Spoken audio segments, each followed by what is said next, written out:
So this YouTuber is in big trouble. He allegedly tried to unalive a cop. Now the guy's name is Eric, and Eric's an influencer living in New York, and he's very popular on YouTube. Almost 3 million followers. And he does videos where he tours luxury homes, he does walkthroughs, and these aren't just pretty nice houses. Some of these are $500 million mansions. And so this is a really good gig for him, because over time his channel has been growing, and he's been getting really successful. Here he is with his YouTube play button after hitting 1 million subscribers. In fact, he's been getting so popular that on his channel he does a workout video with Chris Hemsworth. Pretty cool. Not to mention he's huge on TikTok, 1.3 million followers, and Instagram with almost 1 million followers. So clearly, bro found a decent niche for himself, and he's doing really well. Until one day, Eric screws it all up.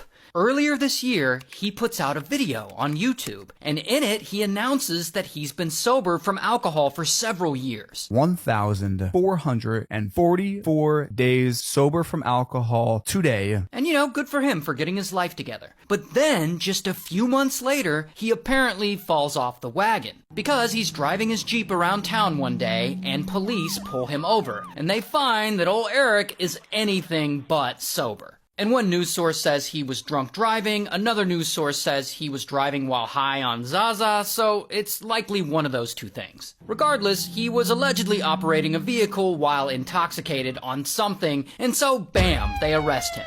Now, this has nothing to do with him attacking a cop, this is just him falling off the wagon. We'll get to the thing about him attacking a cop. Anyway, so soon after this, he gets out of jail on bond. And he posts about his arrest 1,000 times on his Twitter. I guess he's upset about it. He claims that police put the cuffs on him too tight. And you can actually see in this picture here he posted, he's got a bruise on his wrist there. And he says he's suing the police for violating his constitutional rights. Okay, bro. But then, a few days later, he screws up again. And this time it's much worse. Because he's driving around New Hampshire for some reason, and he's speeding. He's doing around 60 miles an hour in a 35.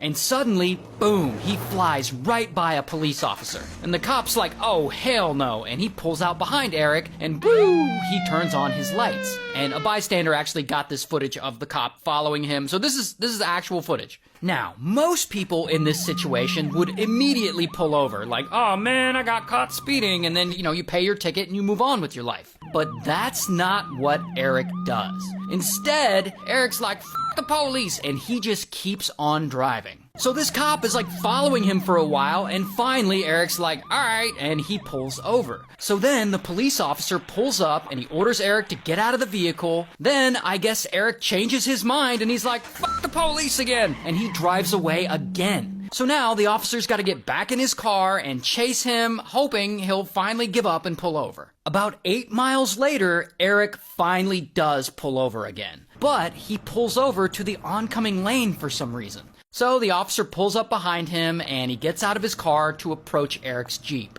Then, allegedly, for some reason, we still don't know why, but Eric throws the Jeep in reverse and floors it and pow, hits the cop with his vehicle. And the officer flies 20 to 40 feet before boom, he lands on the ground. And Eric speeds away. And pretty quickly, the officer calls for backup. And now there are multiple cops chasing Eric, trying to catch him. And this chase goes on for 28 miles. And eventually, police throw down some of those spike strips, and Eric runs over them, and pow, his tires blow out. And just like that, the chase is over because his Jeep is fucked. And you can actually see a picture of it here with all the tires flat. And so, bam, they arrest him. Here's his mugshot. A Bartlett police officer is out of the hospital after getting hit during that chase with a popular YouTuber accused of trying to kill him. Oh, but the story gets even crazier. Because Eric gets charged with, among other things, attempted murder of a police officer, which is a huge deal. And the police officer survived, by the way. I think one of his legs ended up being injured, but other than that, he's alive. Anyway, 3 days later, Eric has an arraignment hearing. And at this hearing, he's talking to the judge, and he allegedly starts telling the judge all kinds of crazy shit.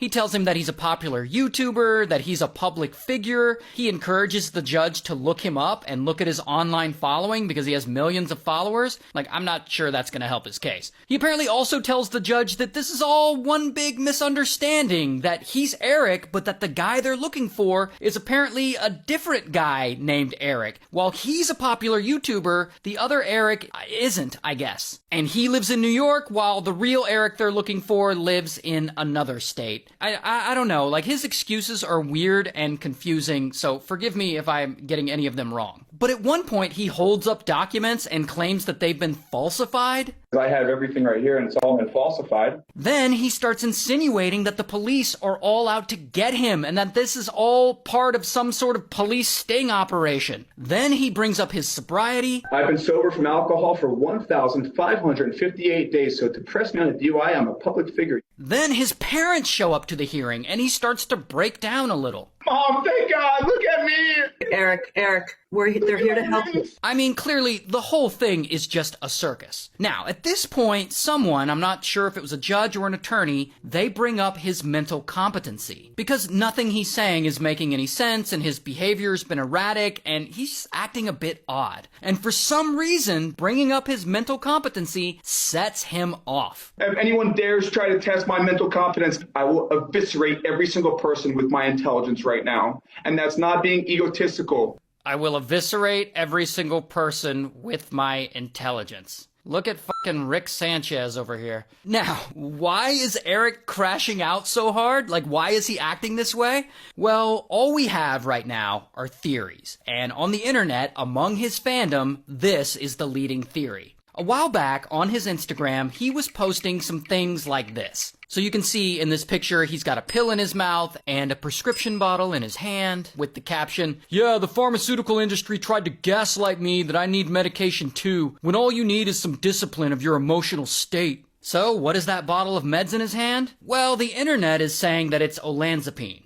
Now, I can't confirm that it's olanzapine, like I've zoomed in on the label, and you can compare it to an actual image of a bottle of olanzapine. Like, it looks similar to me, but I don't know. That's just what everyone on the internet is saying. Now, why that matters is olanzapine is an antipsychotic used to treat the symptoms of schizophrenia. And so the leading theory among his fandom is that he had been prescribed antipsychotics for symptoms of schizophrenia and that he's recently decided that he's going to stop taking them and go all natural because I guess he doesn't trust the big pharmaceutical companies. And that him quitting his meds caused him to fall off the wagon and act out in all kinds of ways, like running over a cop, for instance. But again, this is just a theory. Regardless, he hasn't been to trial yet, so all of these accusations are alleged. However, these are some very serious charges, so I think his days of being a YouTube star, they might be over.